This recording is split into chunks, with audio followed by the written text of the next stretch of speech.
La verdad detrás de la verdad. Edward Elric en Jujutsu Kaisen. Capítulo 6. Isekai.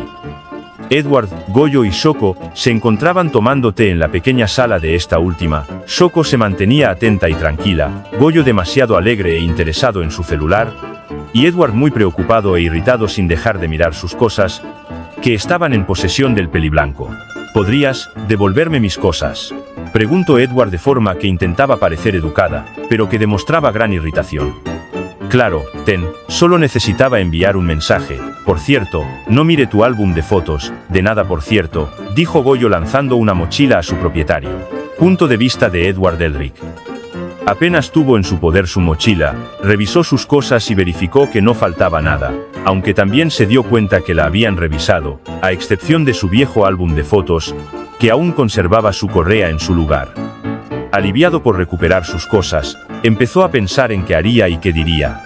Si bien era preocupante lo que oyó del autodenominado Satoru Goyo acerca de enviar un mensaje, afortunadamente, no vio ninguna cámara fotográfica o un teléfono cerca, por lo que no era posible que hayan tomado fotos a sus cosas o haya enviado mensaje alguno, como había oído al supuesto hechicero. Así que tendría que armar una historia convincente para evitar preguntas innecesarias, y salir de allí para empezar a investigar este mundo por su cuenta, por lo que decidió lanzarse a preguntar y tomar las riendas de la conversación. ¿Dijiste que eras un hechicero?, le preguntó a Goyo, ¿qué eran las cosas con las que peleé? Goyo lo miró con diversión y sonrió aún más. Sí, lo soy, y las cosas con las que peleaste son maldiciones, y mi trabajo es exorcizarlas. Goyo se aclaró la garganta y continuó, intentando parecer un maestro explicando un concepto básico. Para aclarar, las maldiciones son entidades, seres nacidos de las emociones negativas de la humanidad, o al menos, de la mayoría de los seres humanos. Estos seres aparecen en lugares donde este tipo de emociones se acumulan, como cementerios, hospitales, escuelas, campos de guerra y lugares por el estilo. Un buen ejemplo es el lugar donde te encontré, el cual era un viejo conglomerado de oficinas de inversiones que cayó en desgracia y en el cual hubo suicidios por las pérdidas, me dijo Goyo tranquilamente, mientras le observaba a detalle, captando cada reacción. Y los hechiceros somos quienes nos encargamos de eliminar estas amenazas en total secreto. Shoko asintió y agregó, las muertes o desapariciones misteriosas por lo general son causadas por las maldiciones, que son invisibles para las personas normales, así que esto se oculta y se presentan como sucesos extraños, fenómenos paranormales, suicidios extraños o crímenes sin resolver. No dejamos rastro alguno que cualquiera pueda seguir hasta los hechiceros o el mundo de la hechicería. Empecé a procesar lo que me dijeron maldiciones. Al parecer no eran quimeras o algo parecido, sino seres espectrales, como fantasmas, que surgían gracias a las mismas personas, a sus emociones, desapariciones. Esto es similar. Antes de aceptar esta misión de la verdad, me había topado con casos de desapariciones y muertes misteriosas que no pude resolver ni explicar. Lo único que había aprendido es que la alquimia no estaba involucrada. Al parecer Father y sus maquinaciones habían alterado el equilibrio más de lo que creía, de alguna forma. Su ausencia había hecho posible la aparición de seres similares en Amestris, y como el número de alquimistas había descendido drásticamente con el tiempo y en ese entonces no podía usar la alquimia, nunca los había visto. ¿Estos seres estaban empezando a surgir en Amestris? ¿Tal vez empezaron a aparecer hechiceros o algo parecido en Amestris también? Punto de vista de Satoru Goyo. El chico rubio se había sumergido en sus propios pensamientos y aparentemente se había olvidado de nosotros. Shoko quería sacarlo de su aturdimiento, pero la detuve con un gesto. Solo necesitaba ganar tiempo, hasta que Iichi confirmara mis sospechas.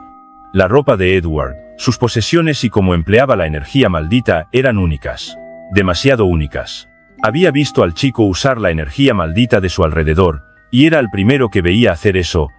Todos los demás, incluyendo él mismo, dependían de su propia energía maldita, pero este enano no. En sus pertenencias no había ningún billete o moneda que pudiera reconocer, solo esas monedas de oro con símbolos y palabras desconocidas. La comida enlatada que llevaba también era de una marca desconocida y todo lo demás parecía sacado de décadas atrás. Se oyó un timbre, un sonido musical de su bolsillo. En vez de contestar, espero a ver cómo reaccionaba Edward. Como supuso, actuó rápidamente, buscando de dónde salía el sonido, hasta que vio el pantalón de Goyo con extrañeza. ¿Llevas una radio ahí?, le preguntó. Curioso, su primera idea fue que lo que tenía era una radio, no un celular. Le sonreí como respuesta y saqué lentamente el celular del bolsillo. Edward lo miró asombrado, le oyó decir, es muy pequeño, en un susurro, y solo se asombró más cuando revisó su pantalla. Quien le llamaba era Iichi, por supuesto, era muy eficiente. ¿Qué tienes para mí, Iichi?, le dije mientras observaba a Edward, que estaba aún más asombrado. Colgué la llamada, y Iichi me informó que, si bien existían 31 personas con el nombre de Edward Elric en el mundo, ninguna coincidía con la foto del rubio, aunque cabía la posibilidad que el nombre era falso. Además, esa marca de comida enlatada, y la palabra Amestris y el símbolo de las monedas no existían, en ninguna parte del mundo, en ningún momento de la historia conocida. Edward estaba a punto de preguntarle qué era el objeto que acababa de usar, pero se contuvo, se dio cuenta de su error tarde. Había actuado como quien nunca hubiera visto un celular antes, y eso lo delató. Miré a Shoko, que sonreía discretamente y empezaba a unir los puntos también. Y estaba deduciendo lo que Iichi me había dicho en su llamada. Le pregunté, Shoko, ¿tienes el manga que te regalé hace un mes? ¿Puedes prestármelo?, le dije. Edward esta vez pudo disimular mejor al oír otro término desconocido, pero con mis 6 ojos, lo noté. Sí, aún lo tengo, no creerás que... Se rió ligeramente y se levantó hacia un librero cercano, buscó un momento y lo encontró y me lo dio. Revisé rápidamente el manga y confirmé que era el que le regalé. Miré a Edward, quien aún tenía signos leves de sorpresa y asombro bien disimulados, y se lo di. ¿Te gustaría leerlo? Puede ser muy instructivo dada tu situación actual. Punto de vista de Edward Elric. Extrañado por la petición del peliblanco excéntrico, tomé el libro y noté que la joven llamada Shoko se reía muy despacio. Abrí el libro y vi dibujos. Me recordaron a las tiras cómicas que algunos diarios añadían en la parte final. Era una historia algo simplona. Se trataba de un chico con apariencia muy común que era maltratado en su escuela, solitario e introvertido, que se la pasaba en su cuarto del cual casi nunca salía mientras estaba frente a un televisor, o eso creía que era, solo que muy moderno y plano. Aparentemente jugando con el aparato, hasta que, por necesidad, salió por comida y fue atropellado por un camión. Entonces, aparecía ante una diosa que le encomendaba la misión de salvar un mundo. Y el chico ordinario era transportado mediante un portal a un mundo medieval, con dragones, princesas, guerreros y magos. Dejé el libro a un lado y mostré calma, pero mi mente era un caos.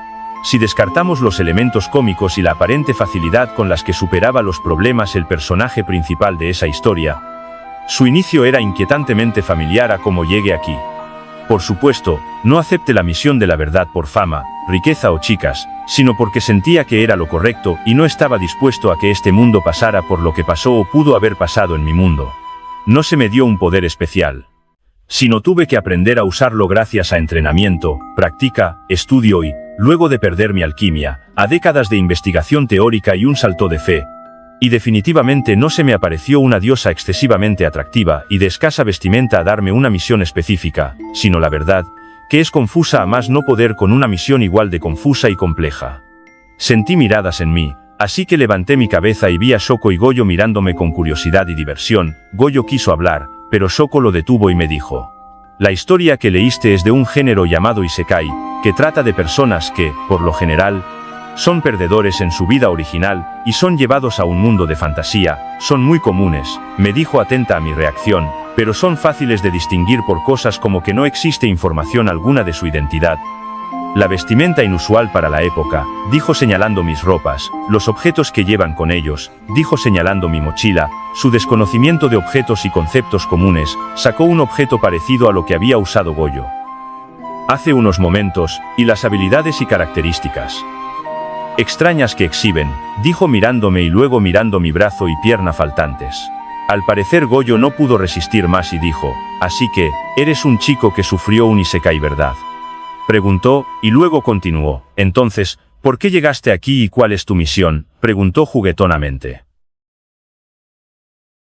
Gracias por llegar hasta aquí. Planeo que los capítulos se suban en intervalos de 4 días aproximadamente. Si tienes alguna sugerencia, idea o simplemente quieres mostrar tu apoyo, deja tu comentario. Si por alguna razón este canal llega a los 50 suscriptores a fin de mes, seleccionaré una idea de los comentarios para hacer un capítulo especial. Hasta el próximo capítulo, se despide el Cuisito Causa Fanfics.